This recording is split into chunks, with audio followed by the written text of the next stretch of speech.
के जूसेस वगैरह के बारे में इस तरह से मैं बात करूँ तो बस है। इनोवेशन कोई बड़ी चीज़ नहीं, बस हमें थोड़ा अवेयर रहना पड़ता है कि हम लोग अवेयर रहें कि हमारे आसपास क्या है, उसमें हम क्या चेंज कर सकते हैं। जैसे दुपट्टे बच्चों ने पहने हुए लड़कियों ने सबने सेफ्टी पिन लगाई हुई है, अब ये रोज सेफ्टी पिन लगाती होंगी निकालती होंगी, क्या कोई आइडिया हो सकता है कि ये दुपट्टे में सेफ्टी पिन ना लगानी पड़े और ये ऐसी जगह टिके रहे?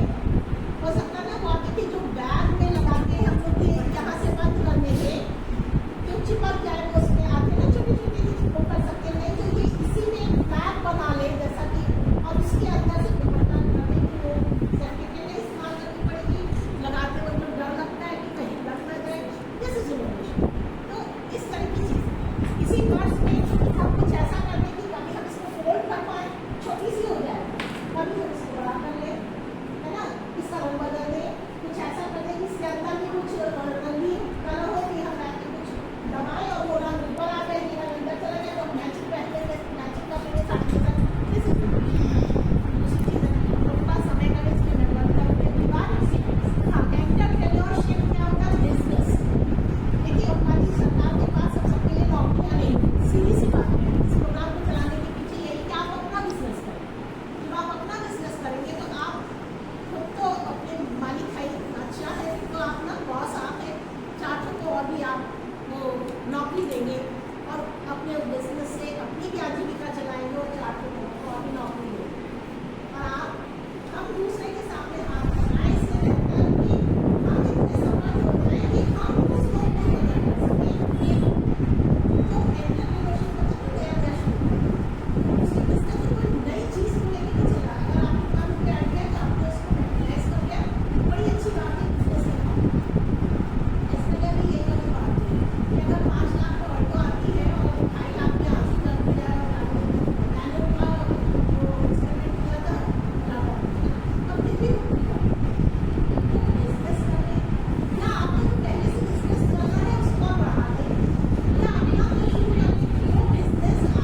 आप मशरूम जानते होंगे, ठीक है।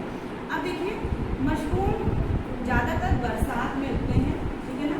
तो ज़मीन पे आप देखते हैं कि एक छोटा सा स्टॉक निकलेगा, उसके ऊपर एक कैप निकलेगी, एक हफ्ते वो रहेगी, फिर वापस एक हफ्ते के बाद मिट्टी में पहले वो काली सफेद होगी, फिर भूरी होगी, काली होगी, फिर वापस वो ज़मीन पे चली जाती है। क्यों ऐसा होता है? क्योंकि मशरूम फफूंद है, वनस्पति जगत से संबंधित है, निम्न जाति का पौधा है, मान लीजिए। ये बेसिडियोमाइसीटीज परिवार का सदस्य है और ये अपने आप इसलिए उगता है क्योंकि उस जगह पर जहाँ ये उग रहा है वहाँ इसके स्पोर्स यानी बीज रहते हैं। वैज्ञानिक भाषा में आप इसको स्पोर्स समझिए, सामान्य भाषा में आप इसको बीज समझिए। तो वो बीज आपके 1 से 1.5 वर्ष तक सुरक्षित रहते हैं, उन्हें कोई दिक्कत नहीं होती। हर साल जब उन्हें पानी मिलता है और जब भूमि से उनको सॉइल से खाना मिलेगा, मतलब न्यूट्रिएंट्स मिलेंगे, तो वो उगता है। उसकी लाइफ साइकिल 1 हफ्ते की होती है, 1 हफ्ते से 1 से 15 दिन की लाइफ साइकिल पानी से होती है। तो वो 1 से 15 दिन रहता है, फिर उसका कोई यूज़ नहीं होता, तो वापस वो फिर उसकी लाइफ साइकिल खत्म हो जाती है, वो वापस धरती पे चला जाता है। इस तरह से आपने बरसात में ये मशरूम को उगते हुए देखा है, ठीक है ना। तो यहाँ पर मशरूम के बारे में बहुत सारी कहानियाँ हैं, बहुत लोग इसको सब्जी मांस भी कहते हैं। अब जब मांस लग गया तो इसे कौन खाएगा? इसका नाम तो सब्जी मांस है ना, लेकिन ऐसा नहीं है। आपको किसी भी प्रशिक्षण या किसी भी लेक्चर से भले ही आप मशरूम खाएं या न खाएं, लेकिन उसके बारे में सही जानकारी आपको जानने की ज़रूरत होती है ना। आप किसी तीसरे को समझा सकते हैं कि नहीं, मशरूम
बीच में एक छल्ला होता है, ये भी आप ध्यान से अब मशरूम जब उठा के आप देखिएगा उसके बीच में छल्ला होगा और जब आप उसको पलटेंगे तो मछली की तरह गिल्स होंगे उसमें, उसी गिल्स में उसके स्पोर्स होते हैं, वो कुछ ब्राउनिश पार्ट पीछे होता है ना, आप देखिएगा अगर आपने नहीं देखा होगा।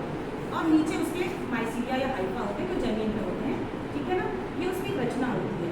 अब अगर एक छल्ले के बजाय 2 छल्ला हो तो हमें रुकना पड़ेगा, समझना पड़ेगा कि 2 छल्ले कहीं मशरूम जहरीला तो नहीं है।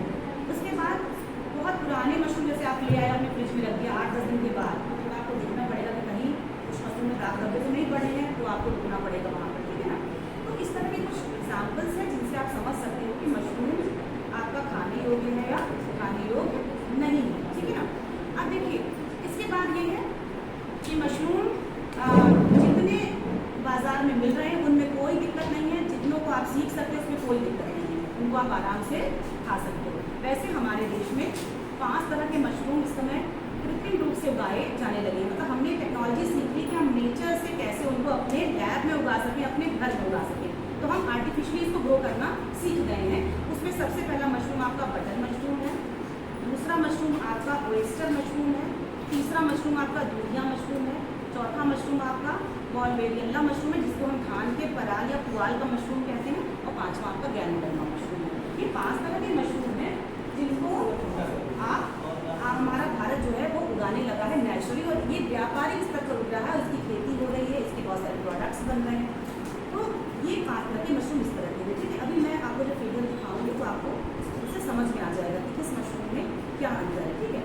अब मैं अगर पोषकीय गुण की चर्चा करूँ, क्यों मशरूम हम खाएं, बहुत सारी चीज़ें खाने को है, हमारा भारत देश बहुत रिच है, हम दूध में नंबर 1 है, दाल में नंबर 1 है, मछली में दूसरे हो गए हैं, अंडे में तीसरे हो गए हैं, हर सीरियल्स में देखिए हम नंबर 1 2 3 हमारा वैरी कर रहा है, शहद में हम आ गए दूसरे स्थान पर। भारत में तो हर चीज़ है, तो हम मशरूम ही क्यों खाएं, ठीक है ना। तो मशरूम में सबसे ज़्यादा मात्रा में होता है पानी, पहली चीज़ तो पानी होती है, मतलब 80 से 90% तो इसमें पानी ही पाया जाता है। अब जो बचा 10 to 20%, मैं एक कंपैरिजन बता रही हूँ 4-5 मशरूम होगा जो जिनको मैंने बताया। तो ये प्रोटीन का एक बेहतरीन स्रोत है, मशरूम में 3.5 से 4.7% प्रोटीन मिलता है जब ये ताज़ा होता है, और बहुत सारे मशरूम को हम सुखा सकते हैं, तो सूखने के बाद ये परसेंटेज आपका 35 से 47% हो जाता है, तो इतना आपका परसेंटेज तो सोयाबीन में भी नहीं होता। तो मशरूम प्रोटीन का एक सबसे अच्छा स्रोत है। दूसरी चीज़ है इसमें शुगर का वो अंश भी नहीं है जो हमें नुकसान पहुंचाता है, ठीक है। इसमें तीसरी चीज़ है कि इसमें कार्बोहाइड्रेट कम होता है, इसमें वसा की मात्रा कम है, इसमें हर तरह के खनिज लवण है और हर तरह के विटामिन हैं। कुछ मशरूम में जब आप खाते हो तो चबाते हैं ना, मतलब दांतों से, तो रेशा बहुत मिलता है, तो रेशे की मात्रा मशरूम में बहुत ज़्यादा होती है, इसलिए मशरूम बहुत इंपॉर्टेंट होता है, ठीक है ना। अब देखिए हमारे आजकल की जो जीवन शैली है वो मशीनी हो गई है ना, हम सब काम मशीन से करते हैं, बहुत कम हम अब टहलते कम है, आप बच्चों आपका नहीं या हमारा किसी का कोई दोष नहीं, हम इस समय मतलब अनऑफिशियली नंबर 1 पर हैं जनसंख्या में, जब जनगणना होगी आ जाएगा चीन के बाद, अभी तो हम दूसरा कह सकते हैं बट हम हो गए हैं पहले। इतनी बड़ी जनसंख्या हमारे देश में हो गई, हर चीज़ को हम काट रहे हैं और जनसंख्या की जो बेसिक नीड है उसको पूरा कर रहे हैं, ठीक है। अब सड़कें छोटी हो गई हैं मान लीजिए, हो गई हैं मान लीजिए, उनको बढ़ा दिया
ईयर के नाम से हुआ था और मिलेट्स की खूब प्रोडक्ट्स बने मिलेट्स की तरफ। आप लोगों को भी उसकी तरफ जाना चाहिए। रागी, कोदो, चना, ये सब जो चीज़ें हमें अपने आहार में शामिल करना चाहिए। और आपको भी जैसे आप पिज़्ज़ा, बर्गर, मैगी ये सब खा रहे हो ना, आपका टेस्ट डेवलप हो गया है, वही टेस्ट हम लोग को डेवलप कराना है अब मिलेट्स में प्लस इन सब चीज़ों की तरफ। तो जब आपका टेस्ट डेवलप हो जाएगा, आपको ऐसे प्रोडक्ट्स मिलेंगे जो अच्छे लगने लगेंगे आपको, तो फिर आप उन चीज़ों को छोड़ करके अपनी चीज़ों की तरफ वापस लौटोगे। लेकिन इसमें समय लगेगा। ऐसे ही प्रोग्राम्स होंगे जिसमें आप जानोगे और इसी तरह से जब आप घर में बताओगे फिर इसको ट्राई करोगे, तो आपको मैं तो कह रही हूँ इतने बच्चों में से शायद 5-6 बच्चों को अच्छा लग जाएगा अभी शुरू में, फिर धीरे धीरे और लगेगा, है ना। तो ये इसकी आपकी पोषकीय वैल्यू है, ठीक है। अब देखिए इसकी औषधि वैल्यू क्या है।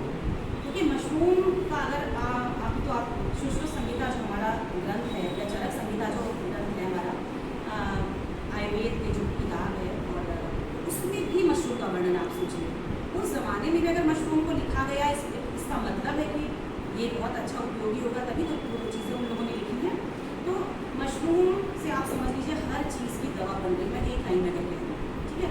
सबसे अच्छा इसका उपयोग होता है त्वचा। अगर हमें त्वचा से संबंधित कोई बीमारी है, चाहे कुष्ठ रोग, चाहे चर्म रोग, चाहे हम जब जैसे जल जाते हैं उसके बाद धब्बे पड़ जाते हैं, कि वहाँ से जब होते हैं तो जो दाग धब्बे होते हैं उसमें मशरूम का बहुत प्रयोग होता है। सबसे बेस्ट इसका ये है, ठीक है ना। दूसरी चीज़ मधुमेह की बात हो गई, हार्ट की बात हो गई, उसके बाद तीसरी चीज़ मोटापे की बात हो गई। अब देखिए बहुत सारे ऐसे मशरूम हैं जिन पे शोध हुआ, उसमें ये देखा गया कि ये हमारे ट्यूमर को, हमारे कैंसर को, हमारे एड्स को भी ठीक कर रहा है। जो मैंने गैनोडर्मा की बात करी मशरूम की, इसको लाल मशरूम के नाम से जानते हैं। इसको हम ऐसे नहीं खा पाते जैसे बाकी मशरूम आप खा लेंगे, ये बहुत बड़ा होता है। तो इसको इसी से, इसके अर्क से, इसके पाउडर से दवाइयाँ बनाई जाती हैं और गैनोडर्मा मशरूम से हमारा कैंसर और ट्यूमर भी ठीक हो जाता है, ठीक है ना। बहुत सारे ऐसे मशरूम हैं जिसमें एंटीबायोटिक का गुण होता है। जैसे पेनिसिलिन का आविष्कार हुआ था, ऐसे एक मशरूम अमेरिका में, इटली में मिलता है जिसमें बिल्कुल आपके पेनिसिलिन जैसे गुण है, ठीक है। रेबीज आप जानते हैं, कुत्तों को जब कुत्ते काट लेते हैं उसके बाद होता है, तो उसके लिए भी बहुत अच्छा होता है मशरूम। मैं अगर मुझे एक वाक्य में कहना है तो मैं ये कहूँगी कि ये आपका फफूंदरोधी, विषाणुरोधी और जीवाणुरोधी है, एंटीबैक्टीरियल, एंटीफंगल और एंटीवायरल है। तो ज़्यादातर बीमारियाँ तो इन्हीं सबसे होती हैं। तो अगर हम मशरूम को अपने आहार में शामिल करेंगे तो हम इन चीज़ों से, इन तीनों से, इस जो बीमारियाँ होती हैं उनसे बच सकते हैं। जैसे हमारे में गिल्टियाँ होती हैं, आपने देखा ना, गिल्टी डिजीज़ होती है, हमारे जॉइंट पेन होते हैं। केवल जिनका यूरिक एसिड बढ़ा है उन्हें मशरूम नहीं खाना चाहिए, या उनको प्रोटीन जिसमें ज़्यादा होता है उनको नहीं खाना चाहिए। बाकी दर्द में आप मशरूम का सेवन कर सकते हैं, ठीक है। बात समझ में आई। तो ऐसी कोई डिजीज़ नहीं है अगर मैं शुरू करूँ जिसमें कि मशरूम का प्रयोग नहीं होता हो, तो ऐसा नहीं है। अब तो होम्योपैथी ने भी मशरूम को मान लिया है, वो भी अपनी दवाइयों में मशरूम का प्रयोग कर रहे हैं, ठीक है ना। तो ये इतनी बातें हो गई कि मशरूम क्या है और मशरूम कितने तरह के होते हैं, वो खाने और ना खाने दोनों योग्य हैं। जैसे देखिए कुछ मशरूम बड़े खूबसूरत होते हैं, बहुत सुंदर लगेंगे, बहुत अच्छी उसमें से खुशबू आएगी। और कुछ ऐसे होते हैं जिसमें से बड़ी सुंदर बहुत होंगे पर खुशबू बहुत खराब आएगी। कुछ इतने खूबसूरत होते हैं कि मन करता है कि इनको आप नेचुरली उग रहे हैं, आप इनको ले लीजिए, लेकिन वो सबसे जहरीले मशरूम होते हैं। मीठा प्रजाति है, बड़ी सुंदर होती है, बड़ी अच्छी खुशबू होती है, उसकी 6 प्रजातियाँ होती हैं, उसमें 3 प्रजाति बड़ी सुंदर होती है, लेकिन आप उसको अगर खाते हैं तो आपकी डेथ तक हो सकती है, समझ रहे हैं। तो मशरूम जब आप पहली बार खाइए तो थोड़ा सा कम मात्रा में खाइएगा। किसी को जैसे कुछ उससे जो है जैसे खुजली, कुछ ऐसे महसूस अलग सा करेगा, लेकिन अगर आपको पहली बार खाने में कोई दिक्कत नहीं तो आप आराम से मशरूम को खा सकते हैं। लेकिन बिना पहचाने, बिना जाने, यूँ ही आपको लगा कि मैडम ने बताया था कि ये पौष्टिक गुणों से भरपूर है, औषधि गुणों से भरपूर है, तो हम किसी भी मशरूम को लेके खा लें, तो ऐसा नहीं करना चाहिए बिना पहचाने। जिनको आप पहचानते हैं, जिनको बड़े बुजुर्ग पहचानते हैं, जिनको वैज्ञानिक पहचानते हैं, जो बाजार में मिलते हैं, आप उन मशरूम को आराम से खा सकते हैं। मशरूम आप देखते हैं ज़मीन पे उगे, ठीक है, दीवार से निकल जाते हैं, बोरा गीला हो निकल जाते हैं, जहाँ जहाँ उन्हें सेलुलोज मिलता है, पानी मिलता है, मतलब उनके लिए भोजन पानी जहाँ मिलेगा, जो उनकी बेसिक चीज़ है वो वहाँ पर हो जाते हैं ना मशरूम। अब देखिए हम मशरूम को कैसे उगाएं, ठीक है ना। बहुत एक मशरूम को बताऊँगी क्योंकि बहुत ज़्यादा मशरूमों को बताने में बहुत टाइम लगेगा, और जिनका सीज़न है उस मशरूम को मैं बताऊँगी। बटन मशरूम हो गया, इसके लिए बहुत ठंडा चाहिए, मतलब 18 to 22 डिग्री सेंटीग्रेड तापमान चाहिए। तो वो तापमान मैं समझा तो बटन मशरूम जो होता है उसको बहुत, हर मशरूम को उगाने में अलग अलग तापमान, अलग अलग नमी की जरूरत है। तो मैं चारों का कंपेरिजन करूँगा बहुत ज़्यादा। तो जो बटन मशरूम है उसको बहुत ठंडा चाहिए, 18 to 22, ठीक है। तो वो अभी मौसम नहीं है, तो नवंबर के मिड में और फरवरी के मिड तक, फरवरी तक ये मौसम आता है, तो उस सीजन में आप बटन मशरूम को उगा सकते हैं, पहली चीज़। दूसरी चीज़, जो ऑयस्टर मशरूम है जिसे हम ग्रीनरी मशरूम कहते हैं, जैसे हम चाइनीज मशरूम कहते हैं, इस पर भी मैंने काम किया था। इस मशरूम को आप बस समय आ गया सितंबर से स्टार्ट करिए, ठीक है, और आप पूरा मार्च तक ले जाइए, ठीक है ना। तो आप ये आराम से 25 से 30 डिग्री सेंटीग्रेड तापमान पे आराम से हो जाता है। जो जाड़ा भी पड़ेगा देखिए उसमें भी आराम से सर्वाइव करता है। तो 25-22 मान लीजिए, 22 से पूरा 30 तक चला जाएगा, तो मार्च तक तो आराम से हो जाता है। अगर पानी की सुविधा और चीज़ें हैं, हम उसका ध्यान रख सकें तो मई में भी हम कर सकते हैं, लेकिन जैसे गर्मी इस बार पड़ेगी उस सीजन में ये नहीं होगा, ठीक है ना। तो वो 30-35 तक आप कर सकते हैं। अब लुधिया मशरूम है, मिल्की मशरूम जिसको हम कहते हैं, इस मशरूम को आप जुलाई से सितंबर तक लगा सकते हैं। इसी में आप गैनोडर्मा को जुलाई से सितंबर तक लगा सकते हैं। अब एक बच रहा है आपका धान के पुआल का मशरूम, ये गर्मी का मशरूम है, इसको आप नहीं लगा सकते। यानी हम अगर एक प्रॉपर ट्रेनिंग ले लें, तो ट्रेनिंग लेने के बाद हम इस 5 तरह के मशरूमों को अपने घर पर आराम से 1 साल का कैलेंडर ईयर बना लें तो आराम से हम उगा सकते हैं। मशरूम उगाने के लिए बहुत पढ़ा लिखा होना ज़रूरी नहीं है, बिना पढ़े लिखे लोग भी मशरूम को बड़ी आसानी से उगा लेते हैं, समझ रहे हैं आप। तो बस एक ट्रेनिंग की ज़रूरत होती है। तो सिंपल मैं आपको एक मशरूम की बात आज बताऊँगी जो बहुत सरल, जिसे आप घर में आराम से उगा सकते हैं, ठीक है। ऑयस्टर मशरूम को लगाने के लिए आपको क्या चाहिए, पहली चीज़ सामग्री। सबसे पहले तो एक स्थान चाहिए। स्थान आपका ऐसा स्थान अगर हो तो मान के चलिए आपकी इंडस्ट्री बन जाएगी। सबसे लोएस्ट कंडीशन घर का जो हिस्सा खाली हो, बस ऊपर एक छत हो, चाहे कच्ची हो, चाहे पक्की हो, चाहे बांस कपड़े लो, कांसा हो, कुछ भी हो, आप उस पर बस शर्त है जमीन पे कम से कम ईंट कीजिए, मिट्टी एकदम नहीं हो। मिट्टी होने से क्या होता है, कंटामिनेशन के चांसेस बढ़ जाते हैं, दूसरे वायरस बैक्टीरिया जो उससे ज़्यादा मजबूत होते हैं वो उस पर अटैक कर सकते हैं। तो आप कोई घर का प्लेस को आप ले लीजिए, पहली चीज़ हो गई स्थान। दूसरी चीज़ चाहिए आपको भूसा, गेहूँ का भूसा ले लीजिए या धान का भूसा ले लीजिए। आप ये खाते हैं ना मूंगफली, उसके छिलके रखते रहिए। गन्ना आप चूस चूस के फेंक देते हैं ना, तो वो जो हिस्सा है इसको आप कर लीजिए। आपके खेत में जो फसल हो गई हो आप उसको करिए, बाकी पार्ट को काट करके आप सुखा करके मशरूम उगाने के प्रयोग में जा सकते हैं। तो ये चीज़ें भी आसानी से मिल जाएंगी, कोई दिक्कत नहीं है। तीसरी चीज़ चाहिए पानी आपको। चौथी चीज़ आपको चाहिए 1-2 केमिकल्स। अगर केमिकल्स का आप इस्तेमाल नहीं करते तो मैं आपको बताऊंगी कि आप गर्म पानी से का इस्तेमाल कर लीजिए। उसके बाद ज़्यादातर मैं भूसी का इस्तेमाल करती हूँ, लेकिन इसमें केमिकल्स को भी जो हम यूज़ करेंगे 1-2 वो हम असर नहीं करते, बहुत कम मात्रा में हम यूज़ करेंगे, और वो जब हम हार्वेस्ट करेंगे अपनी क्रॉप को तो उसके रेसिड्यूज वहाँ तक नहीं पहुँचते, इसलिए हम उसको कर सकते हैं, ठीक है ना। उसके बाद सबसे बड़ी चीज़ है इसमें स्पॉन यानी बीज, वो कहाँ से आप लाएंगे, है ना।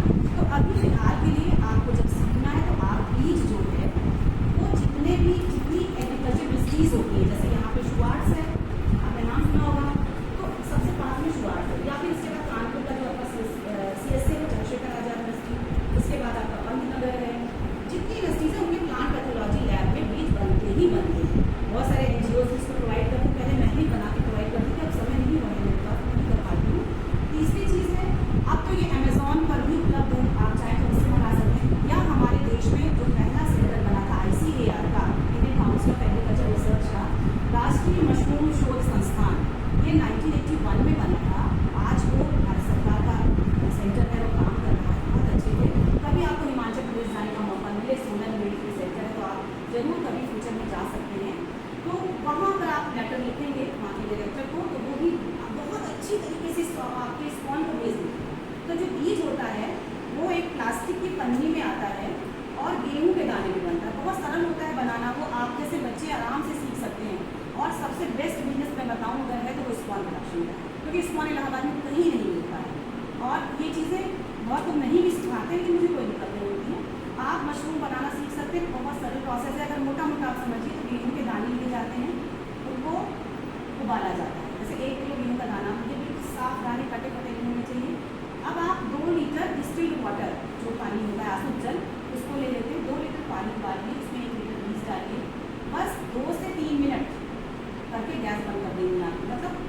आधे कच्चे होने चाहिए, पूरे नहीं पकेंगे। अब एक साफ कपड़े में उस बीज को हम लोग रख देते हैं। जब नमी उसमें कम हो जाती है तो उसी बीज में हम थोड़ा सा जिप्सम मिलाते हैं, थोड़ा सा कैल्शियम कार्बोनेट मिलाते हैं, जिस चौक से मिलते हैं वो, और जिप्सम मिलाते हैं। मिलाने के बाद इससे क्या होता है, इसका पीएच मेंटेन होता है, चिपकता नहीं आपस में बीज। और उसके बाद उसको वापस पन्नी में भर के हम लोग, हमारे पास एक मशीन होती है ना, उसमें हम उसको रख देते हैं, तो वो क्या होता है, स्टरलाइज हो जाती है ना।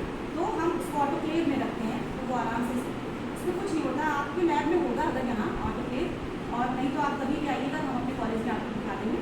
तो उसमें आप जब रखोगे तो 0 से 15 तक हो जाएगा, ग्रीन बत्ती जलेगी, एक सीटी आएगी और आप उसको बंद कर दीजिए, वापस फिर 0, वहाँ से 15 से 0 तक आ जाता है, ठीक है।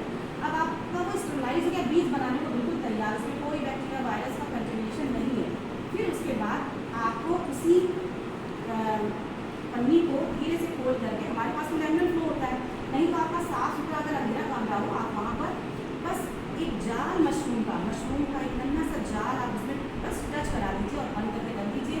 7 से 15 दिन में पूरा का पूरा जाल जो होगा वो आपके गेहूं के दाने को आपस में पकड़ लेगा। क्योंकि मशरूम भोजन है तो वो फंजाई, लेकिन खाना अपने से नहीं बनाता, क्योंकि उसमें क्लोरोफिल नहीं होता है। क्लोरोफिल जब होगा तभी तो प्रकाश संश्लेषण की क्रिया होती है ना। तो सारे पेड़ पौधे तो ऐसा कर लेते हैं, लेकिन फफूंद ऐसा नहीं कर पाते, तो दूसरों से भोजन लेते हैं। उसी गेहूं के दाने से वो भोजन ले रहे हैं, उसकी नमी से उसको उनको पानी मिल रहा है। और जैसे कभी आपने देखा अचार खराब होता है, पूरा मर्दमान आपका भर जाता है ना, वैसे ही पूरा का पूरा गेहूं का दाना भर जाएगा। यही आपका क्या है, मशरूम का बीज है। बस समझ में आ गई, यही मशरूम का स्पॉन्ज है, कोई बड़ी टेक्नोलॉजी नहीं है। अब हम लोग तो मशरूम के जाल को भी बनाते हैं अपने वहाँ, ठीक है, वैसा प्रोसेस है, बड़ा प्रोसेस है। लेकिन आपको अगर इसको सीखना होगा तो मशरूम जाल भी मिल जाते हैं 150 से 200 तक। तो पहली बार हम लोग जाल मंगवाए थे, फिर हम अपने जाल को अपनी लैब में मेंटेन रखते हैं, उसी जाल को हम उसी में डाल देते हैं। बहुत कितना सरल है ना मशरूम का बीज बनाना, बहुत सरल होता है। बस 1 या 2 बच्चे सीख लें, आराम से वो लैब में ये काम कर सकते हैं और बना के ये बड़ी आप दिमाग में रखिए, ये कभी फ्यूचर में आप सीख लें तो आपकी बड़ी इंडस्ट्री बन सकती है। इलाहाबाद में कहीं नहीं है जहाँ से हम बीज ला सकें, हम लोग खुद बाहर से मंगाते हैं, ठीक है ना। तो ये बीज की बात हुई। तो मैं फिर वापस आ रही हूँ कि हमको क्या क्या चाहिए, भूसा चाहिए, एक स्थान चाहिए और पानी चाहिए, मशरूम का बीज चाहिए। तो अभी मान लीजिए आपने क्या किया, मशरूम का बीज मंगा लिया, मंगाने के बाद उसको आप सीधे फ्रिज में रख दीजिए। कुछ सावधानियाँ हैं कि जब आप मशरूम का बीज मंगाते हैं तो बड़े साफ झोले में उसको लाइएगा, ठीक है, उसको लाते अपने फ्रिज में रख दीजिएगा। और ये कहिएगा उनसे कि ये बीज कितना पुराना है, हमेशा डेट हम लोग लिखते हैं बनाने की।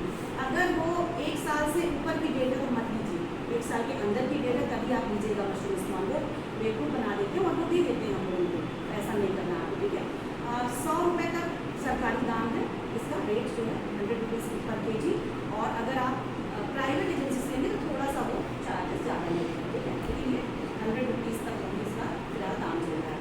अब देखिए, जैसे आज हमको मशरूम लगाना है, ऐसे मान लीजिए आप इमेजिन करिए हमें आज मशरूम लगाना है। सबसे पहले हम लोग क्या करेंगे, इसके अलावा हम लोग को पॉलीथीन चाहिए, मशरूम उगाने के लिए ट्रांसपेरेंट पन्नियाँ चाहिए, ठीक है।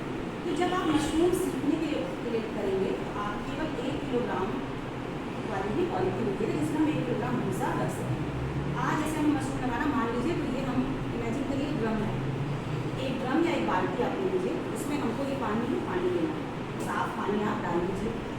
सीखने के लिए आप ज़्यादा भूसा मत लीजिएगा, मैं बता रही हूँ, आपको क्वान्टिटी बताऊँगी। सीखने के लिए आप 4 से 5 किलोग्राम भूसा ले लीजिए, इससे ज़्यादा मत लीजिएगा। बस 5 किलो भूसा ले रहे हैं, 5-6 पन्नियाँ मंगवाइए, ठीक है।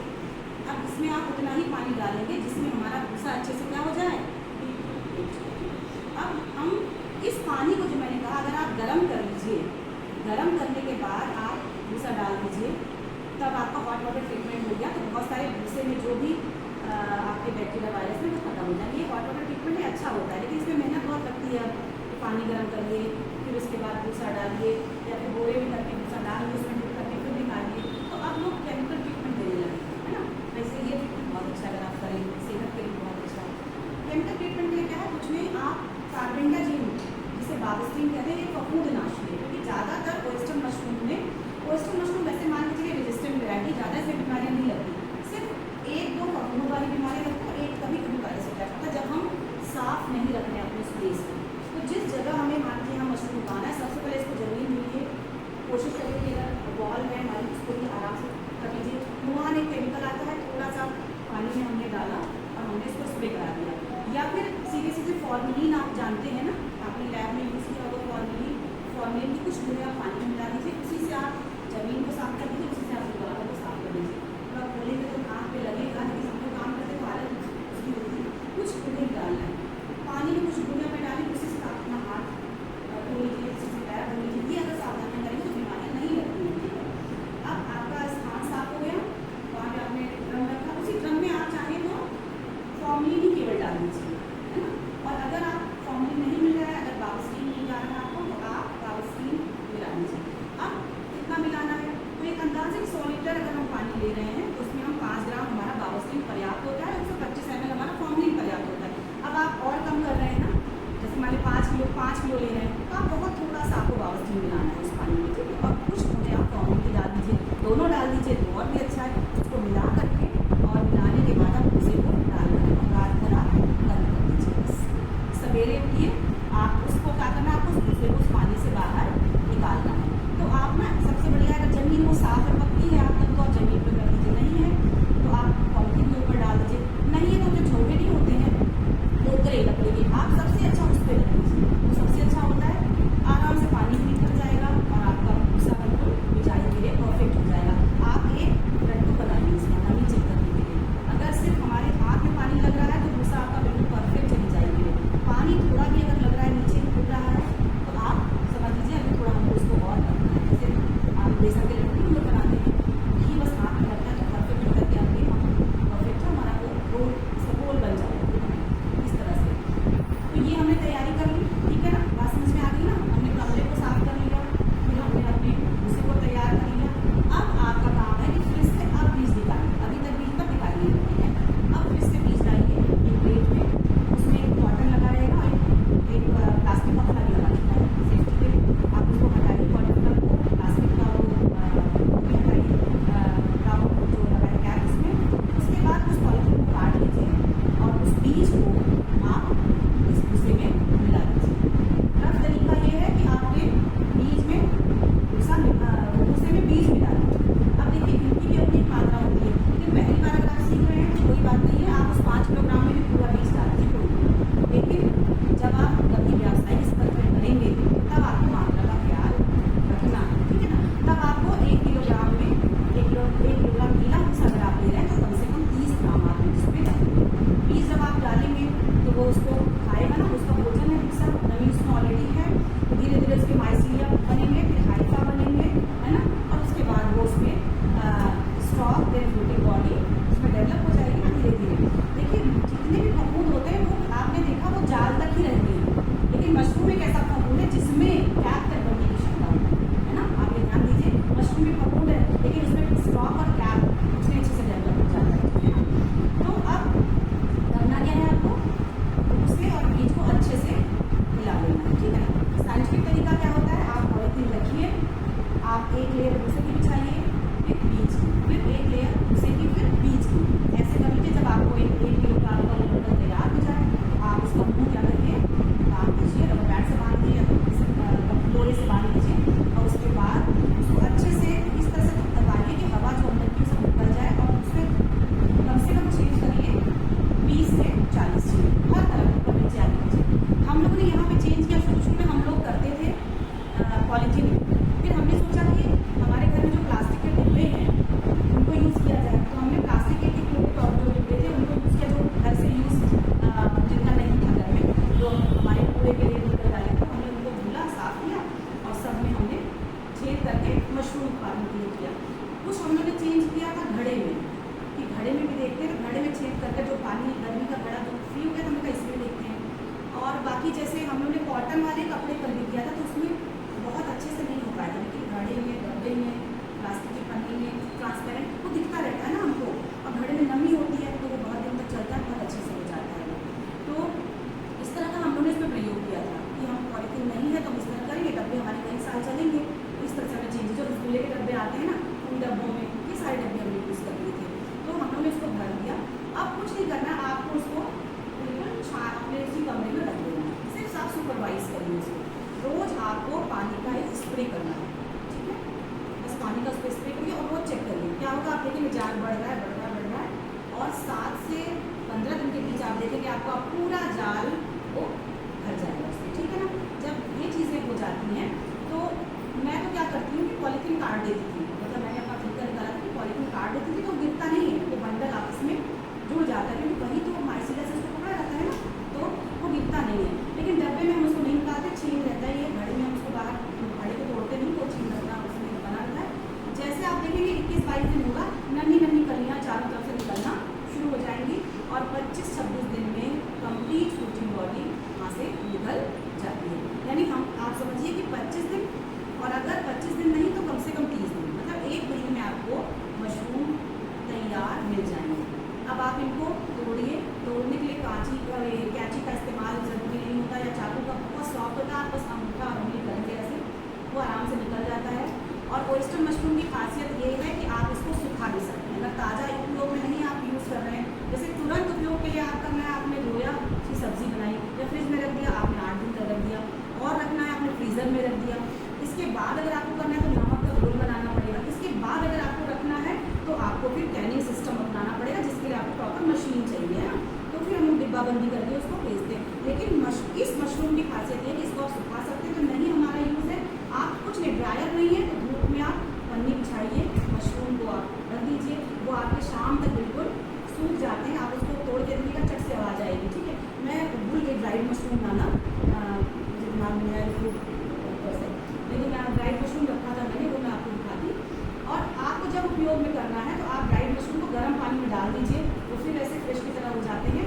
उसमें किसी तरह के पौष्टिक गुणों की कमी नहीं होती, बल्कि प्रोटीन परसेंटेज आपका बढ़ जाता है, ठीक है ना। तो आप उसका उपयोग करके सब्जी बना सकते हैं। अब कितना होगा मशरूम, ये भी आप में प्रश्न आएगा। तो जो 1 किलो का गीला भूसा है उसमें आपने जो 30 ग्राम बीज डाला है, एक बार मशरूम मान लीजिए आपका निकला आज, ठीक है, मान लीजिए 1 महीना हो गया, ऐसे सोचिए आज निकला। अब आप उसको हटाना नहीं है आपको, फिर पानी डालिए, अगले 10 दिन में फिर मशरूम निकलेगा, फिर अगले 10 दिन में मशरूम, मतलब एक बार बुआई करिए, 3 तोड़ाई करिए। पहली बार देखिएगा ज़्यादा मशरूम निकलेगा, दूसरी बार उससे कम निकलेगा, तीसरी बार क्योंकि एनर्जी कम होती जा रही है उसमें, और वो जो आकार है उसका क्या होता जाएगा, कम होता जाएगा। तो 3 तोड़ाई के बाद आपको लगभग 500 से 600 ग्राम आपको मशरूम मिलेगा। 3 तोड़ाई, पहले जैसे 300 ग्राम निकलेगा, आप पे कर लीजिएगा, देन आपको मान 150 ही निकला, फिर लास्ट में आपका 50 ग्राम निकल जाएगा, इस तरह से आपका रहेगा।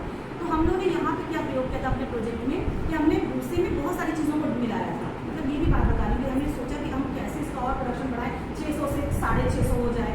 तो हमने जैसे विभिन्न प्रकार के दालों को पीस करके उसमें मिलाया, है ना, हमने बुरादा मिलाया, हमने तमाम तरह के केक्स डाले, जैसे मुर्गा केक डाला हमने, इस तरह बहुत कई चीज़ें हमने मिला के अपने प्रोजेक्ट में ये एक्सपेरिमेंट लगाए कि हम कैसे प्रोडक्शन और बढ़ा सकते हैं। तो ये भी एक नया उन्होंने उसमें काम किया था, बहुत अच्छे रिजल्ट आए थे। तो एक तो ये बात हुई। तीसरा है कि अब आपने मशरूम की तोड़ाई हो गई, आपने मशरूम को यूज़ कर लिया, मान लीजिए नहीं यूज़ हुआ तो आपने सुखा दिया, अब उसको रख लिया आपने पॉलीथीन में। अब उसका क्या करेंगे, जो कंपोस्ट बचा, जो मतलब अब बचता है, that is known as spent compost, यानी मशरूम से बची हुई खाद, उसको भी आपको फेंकना नहीं है। आपके यहाँ खेत अगर है या आपके पास कोई अच्छी जमीन है जहाँ मिट्टी है, एक गड्ढा बनवाइए, उसमें सब उसमें डाल दीजिए, पानी छिड़काव करिए, बंद कर दीजिए। आप चाहें तो घर के अगर छिलके नीचे हैं उसमें डालिए, जो सब्जी वगैरह के आते हैं, ऐसे करके उसको फिर बढ़ते रहिए, पानी मिलाते रहिए। आपकी 1 महीने में बहुत अच्छी बात है, कंपोस्ट बनके तैयार हो जाएगी। आप उसको अपने गमले या खेत को वहाँ कर दीजिए, या किसी को यूज़ करना है तो उसको ले जा सकता है। बहुत सारे मशरूमों को उगाने के लिए इन मशरूम की खाद भी चली जाती है, जैसे हमको मीडिया मशरूम उगाना है तो स्पेंट कंपोस्ट आप लोग ले लेते हैं, जैसे बड़े इंडस्ट्री वाले वो ले लेते हैं, हम लोग कि अपने हमें वो खाद भी दे दीजिए। अच्छा, अब IVRI का आपने नाम सुना होगा, इंडियन वेटनरी रिसर्च इंस्टीट्यूट हमारा जो है बरेली में है ना, इन लोगों ने क्या किया है कि इस कंपोस्ट को उन्होंने पशु आहार में मिलाया। जैसे वो 4 किलो दे रहे हैं चारा, तो उन्होंने क्या किया, 3 किलोग्राम चारा, 1 किलोग्राम कंपोस्ट, ये मिला के वो दे रहे हैं कि उनमें प्रोटीन की परसेंटेज ज़्यादा बढ़े, उनके गाय या भैंसों में जो है कैटल्स होंगे, किस तरह से उनको पौष्टिक आहार और मिल जाए। तो उनके आने देते हैं, उनके रिसर्च, उनकी शोध जब आ जाएगी ना, उनके पेपर्स आ जाएंगे, तो वो कितना रिकमेंड कर रहे हैं, कैसे कर रहे हैं, तब हम ये चीज़ आपको बता पाएंगे। लेकिन तब तक आप ऑर्गेनिक मैन्यूर बनाने का काम कर सकते हैं। मैंने क्या किया था अपने PhD के दौरान, उससे मैंने जैसे PhD के दौरान मैं निमेटोड्स पे काम कर रही हूँ, तो मैंने अपने निमेटोड्स को भगाने के लिए या सुधारने के लिए इस कंपोस्ट को सोचा डालूंगी, है ना। लिटरेचर नहीं मिल रहा था, शुरू में बड़ी दिक्कत हो रही थी, लेकिन मैंने जब लगाया अपने मैंने चने पे काम किया था, तो चने में मैंने जब निमेटोड एक बहुत सूक्ष्म जीव होते हैं बिल्कुल धागे की तरह, और ये हमारे फल और बहुत सारी सब्जियों अनाजों को नुकसान पहुँचाते हैं, आँख से नहीं देखे जाते हैं, ठीक है, ज़मीन पे ही होते हैं, और आपका पौधा बढ़ेगा नहीं, कल को नहीं लगेगा, मुझे लगता है कि मिट्टी हो रही है या और कोई डिजीज लगे, न्यूट्रिएंट की कमी है, लेकिन वो निमेटोड के थ्रू भी होता है। बहुत कम किसान इससे अवेयर होते, तो मैंने उसमें ओयस्टर कंपोस्ट को जब डाला तो निमेटोड की संख्या कम हुई। तो उसके बाद मैंने बहुत लिटरेचर ढूंढा, उसके रिसर्च पेपर बनाए और पब्लिश किए, तो ये अब वो बोर्ड हो गया है कि ओयस्टर मशरूम से सूत्रकृमि की समस्या भी दूर हो रही है। तो हम अगर जिन जिन क्षेत्रों में हमारे रूट नॉट की प्रॉब्लम है वहाँ हम उसको यूज़ कर लें तो हमारा निमेटोड खत्म हो सकता है। अब ये बात है। अब हम आते हैं वापस प्रोडक्ट की, जिसकी बात यहाँ पर ये तो एक हो रहा था कि आप मशरूम के बारे में जानेंगे तभी तो प्रोडक्ट बनाएंगे ना। तो देखिए, ताजे मशरूम को आप ऐसे समझिए, ताजे मशरूम की सबसे पहले आपने क्या खाई होगी, सब्जी, है ना। तो अब सब्जियों में आप आलू मिला लीजिए, मटर मिला लीजिए, चाहे आप पनीर के साथ मिला लीजिए ना, एक ही सब्जी हुई। दूसरी आप मशरूम की पकौड़ी बनाइएगा, वेस्टर्न मशरूम की बहुत टेस्टी बनती है, सादे बनाइए या आप मिक्स बनाइए, है ना, मिक्स वेज करके या प्याज के साथ बनाइए। आप इन्हीं पकौड़ियों से आप चाहे तो कोफ्ता बना लीजिए, चाहे आप कढ़ी बना लीजिए, चाहे आप एक और क्या बनता है, कुछ और बनता है सकौड़ा, जैसे भी तो मशरूम का बन जाएगा, ठीक है। मशरूम के पराठे आप बना सकते हैं, मशरूम को सैंडविच में प्रयोग में ला सकते हैं। जो डेली इनोवेशन किचन में वो तो आप बहुत कुछ कर सकते हैं ना, उसमें आप सोच के आप मतलब चीज़ों को कर सकते हैं। जब मेरा प्रोजेक्ट खत्म हुआ तब हम लोग रिपोर्ट सबमिट करने गए, तो मैडम ने कहा कि आप इसको मिड डे मील में यूज़ करिए DST में, लेकिन मिड डे मील में बहुत छोटे बच्चों को खिलाना थोड़ा मुश्किल लग रहा था, तो वो चीज़ें वहाँ उन्होंने बताई, तो उन्होंने कहा नहीं आप इसको दो दीजिए, जैसे हम सैंडविच में इसको मिला सकते हैं। अब आप देखते हैं ना मशरूम का सूप आपने देखा हुआ, जैसे आप रियल जूस पीते तो तमाम फलों का फोटो लगा रहता है, तो उसके ध्यान से देखिएगा बटन मशरूम का ही फोटो लगा रहेगा। तो मशरूम का जो जूस है वो मार्केट में आ गया है, मशरूम की बहुत सारी चीज़ मार्केट में आ गई है। हम लोगों ने जो मशरूम का प्रयोग किया वो 2-3 चीज़ें करी। देखिए, मेरी स्टूडेंट थी MSc में कीर्ति, तो उसको बहुत शौक था कि मैं मशरूम उगाऊँगी, तो मैंने कहा ठीक है तुम वेस्टर्न मशरूम उगाओ। मैंने उसके घर पे उसको एक बार सिखा दिया मशरूम उगाना, तो रायबरेली की थी, उसने मशरूम उगाया, पहला काम पूरी किया। दूसरा उसने कहा अब मैं क्या करूँ, मेरा मशरूम ज़्यादा होने लगे हैं। अच्छा, मार्केट से तलाशी, शुरू में 100 रुपये किलो के हिसाब से उसने मशरूम दिया, तो शुरू में शादियाँ थी तो इकट्ठे हुए मशरूम का वेस्टर्न मशरूम निकल गया। मैंने उसको कहा कि तुम बड़ी बनाने का काम करो, क्योंकि बड़ी आप देखते हैं ना, मैं ये लाई हूँ, तो बड़ी हम लोग किसकी बनाते हैं, कद्दू की बनाते हैं घर में, या पेची की बनाते हैं, और हमारे उत्तराखंड में ककड़ी की बनती है, मोटी ककड़ी की बनती है। तो मैंने उससे कहा अगर मशरूम ज़्यादा है तुम्हारे पास तो तुम उसकी बड़ी बनाओ, तो उसने कहा ठीक है। तो उसने क्या किया, मैंने उसको कहा कि जैसे उड़द की दाल की बनती है ना, अभी आप छोटे आपको बनाना नहीं आता होगा, तो सबसे पहले जो उड़द की दाल होती है उसको लिया जाता है, वो छिलके वाली का टेस्ट ज़्यादा अच्छा होता है, तो ज़्यादातर हमारे घरों में हमारी मदर्स छिलके वाली यूज़ करते हैं। अब तो लोग बिना छिलके वाली भी यूज़ करते हैं, तो उसमें बहुत सिंपल इसका तरीका है कि अगर आपका वेस्टर्न मशरूम बच गया आप उसको निकालिए, पतले पतले पीसेस में काट दीजिए, ठीक है। सबसे पहले काम आपको दाल को भिगोना होता है, पूरे दिन भर आप दाल भिगो दीजिए, फिर शाम को आप उस दाल को पीस लीजिए, मिक्सी में पीसिए, चाहे बाहर पिसवा लीजिए, चाहे सिलबट्टे में पीसिए। पीसने के बाद उसको एक काम करना है कि उसमें फिर जब वो पीस के आ जाए तो घी डाल के ओवरनाइट आप उसको छोड़ दीजिए, तो उसमें ईस्ट उगेंगे, ईस्ट उत्पन्न हो जाएंगे, खमीर उगेगा उसमें, वो बहुत अच्छी सॉफ्ट हो जाएगी, और आप देखेंगे वो उसका ना वो बढ़ जाएगा, क्या है ना, वॉल्यूम बढ़ जाएगा। अब उसमें आपको करना क्या है, बिल्कुल सेम तरीका अपनाना, हमें कद्दू नहीं इस्तेमाल करना है, यहाँ पूरा पूरा नहीं इस्तेमाल करना है, या पेट की बात करते हैं, सीधे सीधे आपको ये मशरूम जो कटे हुए हैं वो, उसके साथ आप धनिया ले लीजिए, हरी मिर्च ले लीजिए, बाकी जो खड़े मसाले हम लोग यूज़ करते हैं ना, लाल मिर्च आप डाल लीजिए, जितनी चीज़ें काली मिर्च आप डालते हैं उसको डाल करके आप खूब फेंटिए पहले, जब बहुत अच्छे से वो फिट जाए, और तब आप उसको जैसे हम डालते हैं बढ़िया उस तरह से डाल दीजिए। तो ये बहुत अच्छा हो सकता है रोज़गार। मेरी स्टूडेंट ने अपनी मदर और मेरे नाम को मिला के, उसकी माँ का नाम जैसे जी से था, मेरा हेमलता था, तो उसने मुझसे परमिशन ली, तो मैंने कहा नहीं मम्मी के नाम से रख दो, बहुत अच्छा, लेकिन उसने GH इंटरप्राइजेस किया, वो H मेरा भी उसमें लगा दिया। तो चलिए वो उसकी भावनाएँ थी और मेरे लिए सम्मान की बात थी, तो उसने GH इंटरप्राइजेस करके बढ़िया बनाना शुरू किया है। अब वो फार्मासिस्ट हो गई है, होम्योपैथी में वो चली गई है मेरठ, तो उसका भाई उसको संभाल रहा है। तो उसने इस चीज़ को CMP में बहुत सारे लोग मतलब वो बढ़िया उसकी ले लेते थे, वो एक अच्छा उसका एंटरप्रेन्योरशिप का वो शुरू हो गया था। तो GH इंटरप्राइजेस चल रही है, रायबरेली में लोग काम कर रहे हैं, वो वेस्टर्न उगाते भी हैं और उसके बाद उसकी बढ़िया बनाने का काम करते हैं। अच्छा, oyster मशरूम मैंने कहा सुखाया जाता है, सुखाने के बाद मैंने देखिए ये पाउडर बनाया है, ठीक है, इसका मशरूम पाउडर। आप मार्केट में देखेंगे मशरूम पाउडर बाजार में मिल रहा है, ठीक है ना। तो जो बहुत दुबले पतले लोग होते हैं जिन्हें थोड़ा हेल्दी होना होता है वो इसको यूज़ करते हैं। और इसका कहाँ कहाँ उपयोग है, ये बहुत हाईली प्रोटीनस पाउडर हो गया, ठीक है ना। दूसरी चीज़ है, हम सब्जियों को जैसे ग्रेवी को गाढ़ा करना है उसमें भी इसका प्रयोग कर सकते हैं, हम वैसे भी इसको यूज़ कर सकते हैं। तो बहुत सारी चीज़ें। और सबसे बड़ी बात है, कुकीज़ इंडस्ट्री में अब मशरूम के बिस्किट्स बन रहे हैं, तो आप मैदे के साथ मशरूम पाउडर को मिला करके इसके बिस्किट्स तैयार कर सकते हैं। एक मेरा एक जूनियर था, उसका स्टूडेंट एक है, उसने मनुका नाम की कंपनी डाली, उसने जॉब नहीं किया, इतने प्रोडक्ट को मशरूम के द्वारा बुंदेलखंड में कि मैं क्या बताऊँ।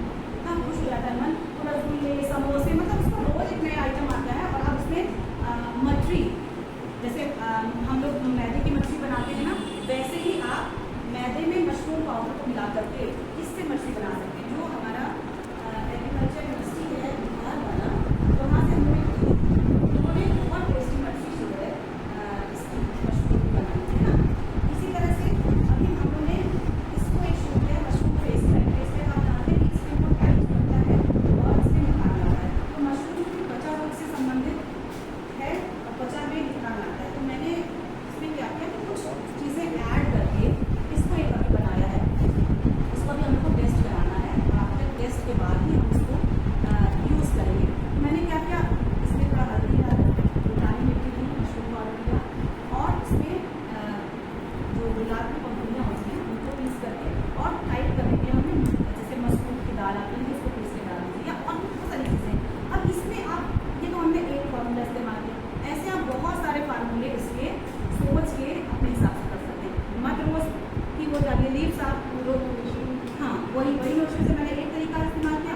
आप नींबू या संतरे के छिलके मत फेंकिए, उनको पीस लीजिए। आप बहुत सारे तरीके, आप रोज में इसमें मत डालिए, रोज आप रोज वाटर में इसको यूज़ कर लीजिए, आप इसमें शहद मिला के यूज़ कर लीजिए जब आप यूज़ करते हैं। तो इस तरह से आप बहुत सारी चीज़ें कर सकते हैं ना। एक आदमी मैडम जब किताब लिखी थी, एडिटेड बुक आपकी गाई थी, उसमें मैंने एक चैप्टर मैडम को दिया, उसमें 42 मैंने प्रोडक्ट्स बनाए थे। तो जैसे ये पैम्फलेट में लाई 2-3 मैं छोड़ जाऊँगी, ये पुराने पैम्फलेट मेरे उस समय में जब मैं प्रोजेक्ट में थी, तो इसमें मैंने 20 जो है वो डाले हैं। कैसे आप जैसे मशरूम का कटलेट कैसे बनाइए, ऑमलेट में कैसे मशरूम को यूज़ करिए, है ना। जैसे आप प्याज यूज़ करते हैं, प्याज के साथ आप मशरूम को यूज़ कर लीजिए। बहुत सारे आप पुलाव में यूज़ कर लीजिए, वो सारी इसमें विधियाँ दे रखी हैं। तो ये 2 मैं पैम्फलेट लाई थी। एक तो मैं लाई हूँ कैसे आप बीज बनाएं, आप इसमें पढ़ करके जो मैंने बताया वैसे आप सीख सकते हैं स्मॉल प्रोडक्शन का। ये है मेरा कि आप कैसे इसका डिफरेंट प्रोडक्ट्स बना सकते हैं। अब ये आपके ऊपर है। दूसरी चीज़ है कि मशरूम में गवर्नमेंट जो है वो अब अनुदान भी दे रही है, कैटेगरी वाइज बहुत अनुदान देती है, आपको बैंक भी दे देती है। अगर आप जैसे 5 ऐसे बैठिए, 5 या आप स्वयं सहायता समूह बना लीजिए, एक आपकी कोई हेड बन जाए, तो आप ये कहें कि हम शुरू कर रहे हैं बिजनेस, तो आपको अभी जो बैंक होगा 25,000 का लोन दे देगा निगम। फिर आप और प्रयास करें तो और जगहों से आपको लोन मिल जाता है। आइडियाज़ बनाए, है ना। किसी भी बिजनेस को करने के लिए देखिए शुरू के 2 साल में मेहनत तो लगती है। आप सिंपल शॉप में खोलेंगे तो आपको कम से कम 1.5-2 साल लगेगा। हमको मार्केट तलाश करें, हम सामान अच्छा बनाएं, फिर हम मार्केट तलाश करें, ऐसे करते रहते कि 2 साल हो जाते हैं लगभग। तो आप बाजार ख्याल रखिए, अच्छा प्रोडक्ट बनाइए, क्वालिटी प्रोडक्ट बनाइए और उसके बाद बाजार को परखिए, है ना। लैंड, लेबर, कैपिटल, ये 3 चीज़ों के बाद ख्याल रखिए और बाजार तलाशिए, तो ज़रूर आपको सफलता मिलेगी, है ना। तो ये था आपका मेरा ओवरऑल मशरूम के बारे में। क्योंकि समय कम है तो हम बहुत जल्दी कंपाइल करने की कोशिश करेंगे। अब देखिए, हाँ इसको स्टार्ट कर दूँ। हाँ, मशरूम को बटर मशरूम यही आपने खाया होगा ना, फर्स्ट बार। और उसके बगैर जो है मशरूम को दूधिया मशरूम है। बटर मशरूम और दूधिया मशरूम में कुछ अंतर आपको लग रहा है ना। इसकी स्टॉक छोटी है, उसकी स्टॉक लंबी है, उसकी कैप छोटी है, उसकी कैप लंबी है। कभी कभी क्या होता है, इसको लोग एक ही समझ लेते हैं, पर ऐसा नहीं है, ठीक है ना। ये मशरूम देखते हैं इधर वाला अंडे के शेप जैसा है, ये गर्मी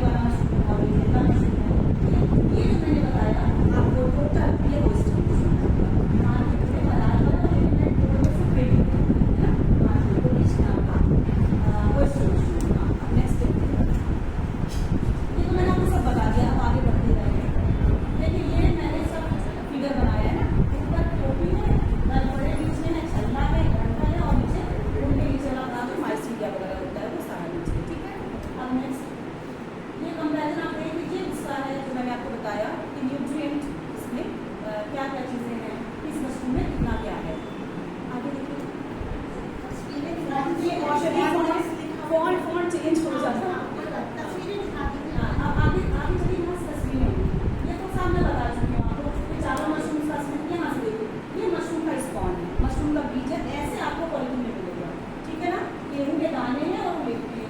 अब देखिए मैं उसको निकाल रही हूँ, मैंने जमीन में भूसा रख रखा है किला, ठीक है।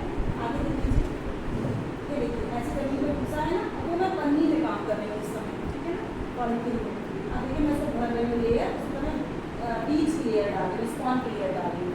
फिर नेक्स्ट देखिए, अब देखिए ये हमारे गमले को मैंने ऐसे बहुत रफली इसमें ये फिगर लगाया, लेकिन हम ऐसे रफली लगा सकते हैं घर में, कोई दिक्कत नहीं।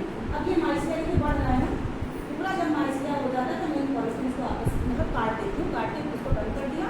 और उसके बाद फिर देखिए अगर नहीं काटेंगे तो ये देखिए वो पन्नी से भी निकल जाएगा, ऐसा नहीं है, मत काटिए, कोई दिक्कत नहीं है। अब ये देखिए ये मैंने हाथ में ले रखा है, इसका एक पूरा होता है छोटी वाला, ये देखिए हार्वेस्टेड मशरूम हो गया। अब देखिए जो वेस्टर मैंने कहा जो स्पॉन मेरे जो स्पेंड कंपोस्ट बच जाता है, मैंने अपनी बाग में देखिए नींबू और इसके पेड़ डाला है अमरूद की, तो नींबू के नीचे से देखिए जमीन से ये मशरूम निकलना शुरू हो गया।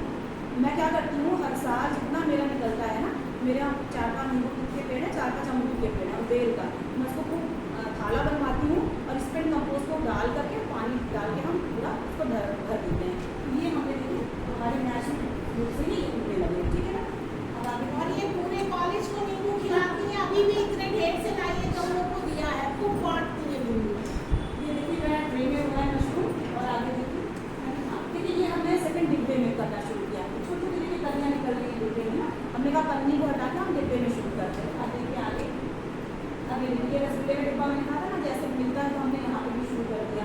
ये देखिए दूसरी प्रजाति है, ऑयस्टर मशरूम कई कलर में आता है, सिर्फ सफ़ेद ही नहीं आएगा, जैसे बटन मशरूम 2 रंगों में आएगा, वाइट एंड ब्राउन।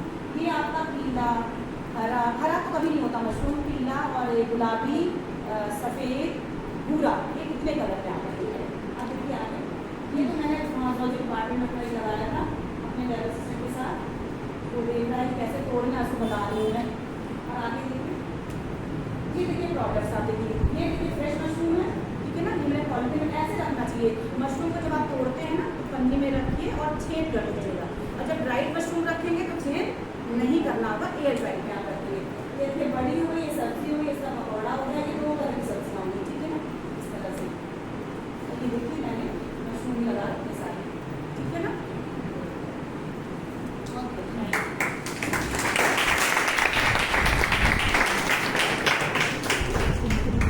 उम्मीद है आप लोगों को आज के कार्यक्रम में मैम ने जो कुछ भी बताया, जो कुछ भी समझाने का प्रयास किया, उसमें 100% नहीं 30-40% आप लोगों को समझ में आया होगा। और जो कुछ भी है आगे हम लोग यहाँ पे कुछ पैम्पलेट्स छोड़ कर जाएंगे, वो आप अपने टीचर से लेके, सर से लेके आप उसको आगे पढ़ सकते हैं, देख सकते हैं, जिसको भी इंटरेस्ट है। और मेरे ख्याल से आप लोग को इन सब चीज़ों में इंटरेस्ट लेना चाहिए। इसका कारण ये है कि देखिए इतिहास अगर अपना देखें तो जब अंग्रेज यहाँ पे आए तो उन्होंने स्टार्ट किया कि हम सुपीरियर हैं और हमारे जो यहाँ इंडियंस हैं वो सबके वो हमारे यहाँ नौकर हैं। तो अंग्रेजों ने ये नौकरी का सिस्टम स्टार्ट किया। अब हमारी गवर्नमेंट हमें नौकर से हटा के, नौकरशाही से हटा के राजाशाही में लाना चाहती है।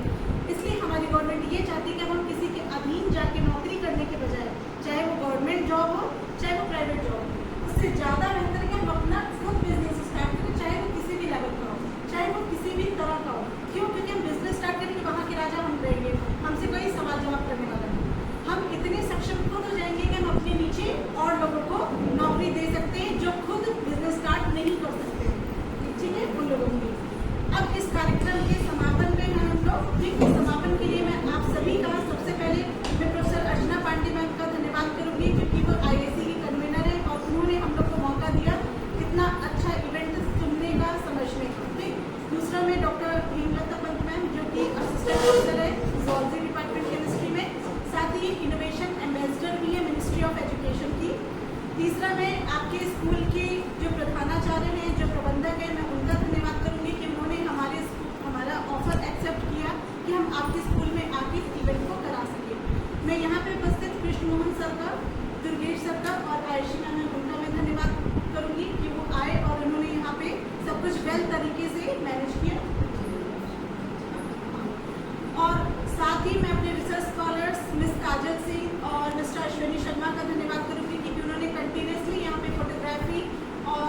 काफ़ी कंटिन्यूसली कि आपके पूरे इवेंट को यहाँ पे रिकॉर्ड किया गया, आपके